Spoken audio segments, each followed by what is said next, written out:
ఇట్లాంటి దేవస్థానం కేవలం అహోబిలంలో మాత్రమే ఉంది. తర్వాత తెలంగాణలో మన నాగులమల్యాలనే ఉంది.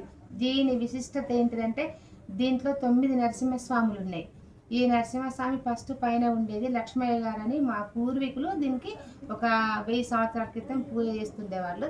ఆయన పూజ చేసినప్పుడు పైకి ఎక్కలేక కింద పడితే స్వామి నీకు పూజ ఎవరు చేస్తారు మరి ఎట్లా అని ఆయన వేడుకుంటే ఆయన ఉపాసన పడితే స్వామి వారు అయ్యో నువ్వు బాధపడకు భక్త నీకు 9 రూపకంగా కింది దిగుతా అని చెప్పి అప్పుడు ఇక్కడ వెలిసిన దేవుడు. ఇట్లా చుట్టుపక్కల రాళ్ళల్లో మీరు నేను చూపిస్తాను మీకు ఇలా 9 నరసింహస్వాములు ఉంటాయి. ఇది నవనారసింహ నాగుల మల్యాల గుట్ట. దాంతోపాటు స్వామి వెలుసుకుంటూ తను ఒక్కడే కాకుండా శేషవాహనం తనే చేసుకున్నారు ఇక్కడ పైన. ఇది ఇది ఆదిశేషు ఇది ఇది ఇది ఇది ఆదిశేషు.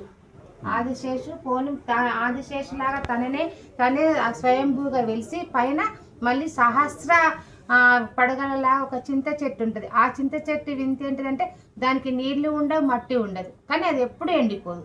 ఎప్పుడు బండ మీదనే కొన్ని తరతరాల నుంచి కూడా చింత చెట్టు దేవుడు పుట్టిన చెట్టు ఇప్పటి కూడా మా ఊరికి అది చింత చెట్టు ఉన్న నాగులమల్లి అలాంటనే అందరికీ తెలిసిపోతుంది.